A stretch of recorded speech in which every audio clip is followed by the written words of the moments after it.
চলতে ফিরতে উঠতে বসতে দুইটা শব্দের জিকির করুন। আল্লাহ পাক রব্বুল আলামিন আপনার অভাব অনটন আমার আল্লাহ দূর করে দিবেন। আল্লাহ পাক আপনার ঘরের ক্রাইসিস আমার আল্লাহ দূর করে দিবেন।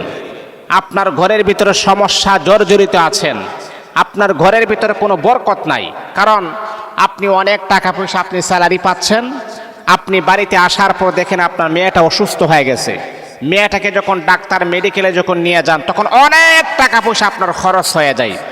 তারপরে মেয়েটা সুস্থ হওয়ার পরে আবার দেখতেছেন আপনার স্ত্রী অসুস্থ হয়ে গেছে, স্ত্রীকে ট্রিটমেন্ট করাইতে গিয়ে আবার অনেক টাকা পয়সা আপনার শেষ হয়ে যায়। তাহলে বাবা, এই যে টাকা পয়সা আপনি স্যালারি পাচ্ছেন কিন্তু কোনো বরকত হচ্ছে না, আপনাকে যদি আমি বলি চলতে ফিরতে উঠতে বসতে দুইটা শব্দের জিকির আপনি করুন, দেখবেন আপনার ঘরের ক্রাইসিস সমস্যা সমাধান হবে, আল্লাহ আপনার ঘরের ভিতরে বারাকা নাজিল করে দিবেন। এই আল্লাহ পাক রব্বুল আলামিনের বান্দা মনে রাখতে হবে 5 ওয়াক্ত নামাজ পড়তে হবে, কারণ 5 ওয়াক্ত নামাজ যদি আপনি না পড়েন, যতই আপনি চেষ্টা করেন মনের ভিতরে কখনো সুখ আসবে না, মনের ভিতরে কখনো শান্তি আসবে না। সাহাবায়ে কারাম যখন কোনো বিপদের সম্মুখীন হইতেন তখন কিন্তু তারা নামাজে দাঁড়িয়ে যাইতেন।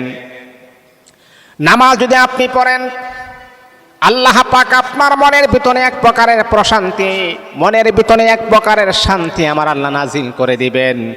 আর হাদিসের ভিতরে আসছে নামাজ পড়লে আল্লাহ পাক রব্বুল আলামিন আপনার মনের ভিতরে আমার আল্লাহ অনেক প্রশান্তি নাজিল করে দিবেন।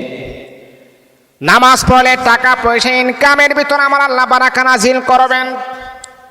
এই জন্যে প্রথমে আপনাকে 5 ওয়াক্ত নামাজ পড়তে হবে। 5 ওয়াক্ত নামাজ পড়ার পরে দুইটা জিকির আপনি করবেন, ইয়া রাজ্জাকু ইয়া আল্লাহ। এই দুইটা জিকির আপনি কমাস কম প্রত্যেক দিন আপনি 100 বার আপনি পড়বেন, কমাস কম 100 বার আপনি পড়বেন। ইয়া রাজ্জাকু ইয়া আল্লাহ, ইয়া রাজ্জাকু ইয়া আল্লাহ। চলতে ফিরতে উঠতে বসতে খাইতে ঘুমাইতে আপনি রাস্তা দিয়ে হাঁটতেছেন, এই জিকিরগুলো আপনি করেন। ইয়া রাজ্জাক, ইয়া রিজিক দাতা, ইয়া আল্লাহ, আমাদের রব, আমাদের সৃষ্টিকর্তা, আমাদের পালনকর্তা। হে রিজিক দাতা, আমার রিজিকের প্রয়োজন, আল্লাহ আপনার রিজিকের ফায়সালা করে দিবেন, আল্লাহ আপনার সমস্যাগুলো সমাধান করে দিবেন। আপনি অভাবের ভিতরে আছেন, অভাব উন্মোচন করে দিবেন, অভাবগুলা মিটিয়ে দিবেন, আমার আল্লাহ আপনাকে প্রশস্ততার নিয়ামত দান করে দিবেন। তাহলে দুইটা জিকির কমাস কম 100 বার পড়বেন। ফজরের পরে যে কোনো সময় যে কোনো মুহূর্তে আপনার স্মরণ হয়ে গেছে ইয়া রাজ্জাক ইয়া আল্লাহ, একসাথে পড়বেন। পারবেন তো ইনশাআল্লাহ? আল্লাহ আমাদের ঘরের ভিতরে বারাকা নাজিল করে দেন।